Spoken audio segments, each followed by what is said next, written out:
All right, today we're going to talk about a truly remarkable story, one that you might not have heard much about. It's the story of a massive turnaround in the Indian state of Bihar. For a long time, Bihar was seen as lagging behind. But then something shifted. They made this huge strategic bet, a bet on their own people.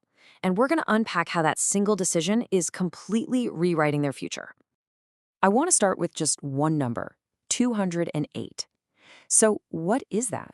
Well, it's not just some random statistic. It means that for every 100,000 babies born, 208 fewer mothers are dying today compared to about 20 years ago. Think about that. That number represents thousands upon thousands of lives saved, entire families kept whole. It's really the heart of this entire transformation. So the big question is, how on earth did they pull that off? Well, it turns out this wasn't just some happy accident. Not at all.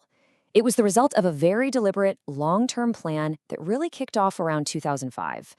Bihar made what you could call a huge bet, a bet on its own people. They decided to pour, and I mean pour, resources into social development. And you can really see the scale of that commitment right here. We're talking about the money they spent on social services, things like healthcare, education, the fundamentals. Since 2005, that spending has shot up more than 15 times over. 15-fold. That is just a staggering level of investment in the well-being of their citizens. Okay, so to put that in perspective, let's break it down to what it means for just one person. Back in 2005, the state was spending around 801 rupees per person on these services. Fast forward to 2025, and that number is projected to be over 7,700 rupees. That is more than a 9 times increase for every single individual. So, okay, they spent the money, but here's the billion-dollar question. Did it actually work? Did this huge investment pay off? The answer? Oh, it's a huge, resounding yes. And the very first big return on that investment, you can see it plain as day in public health. I mean, we're talking about a healthier generation with real, tangible results that you can measure in lives saved and, quite literally, in the number of years people get to live. And this really brings us full circle. Remember that number I started with, 208? Well, here's the full story.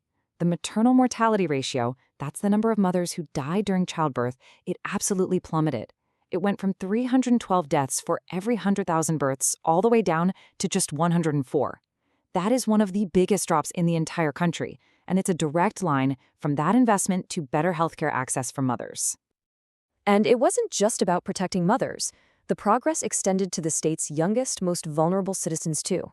Just look at the infant mortality rate. In only 6 years, it dropped from 35 deaths per 1,000 babies born down to 23. What does that tell you? It tells you that basic healthcare got stronger, nutrition got better, and more kids were getting their vaccinations. Simple as that. So when you put all of this together, what's the ultimate result? It's simple: longer lives. Over the last decade alone, the average person in Bihar can expect to live more than a year and a half longer. That's incredible. It means people aren't just surviving anymore, they're actually living longer, healthier lives, and you can trace it right back to these investments. But believe it or not, the payoff didn't stop with just health. There was a second, equally important return on this investment, and this one happened in the classroom. See, Bihar knew that its long-term future, its prosperity, really depended on its young people. So they focused like a laser on not just getting kids into school, but making sure they stayed there. And the results? Honestly, you could call it a classroom revolution. Just look at the dropout rate for high school kids. A few years back, you had more than 1 in 5 students leaving school early. Today, that number has totally collapsed to less than 7%. That's a huge drop, and it means hundreds of thousands of extra teenagers are actually getting their diplomas and building a future. And here's what might be the most powerful part of this whole education story.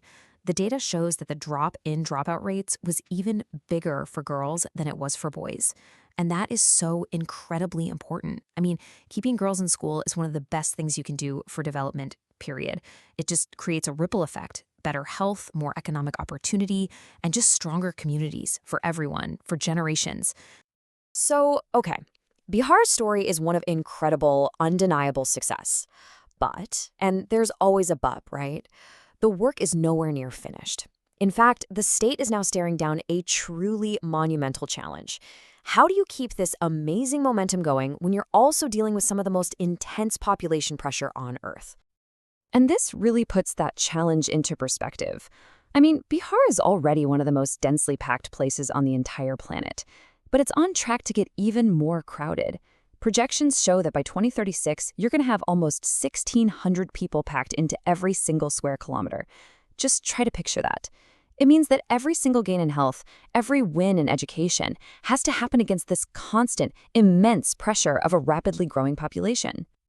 And that really brings us to the final critical question here. Look, the turnaround in Bihar is real. It's spectacular. There's no denying it. They've basically created a playbook for how to achieve rapid human development. But with a population that's growing faster than almost anywhere else, putting more and more strain on resources every single day, the ultimate test is still to come. Can this incredible momentum actually be sustained for the next generation? That's the question that will define Bihar's future.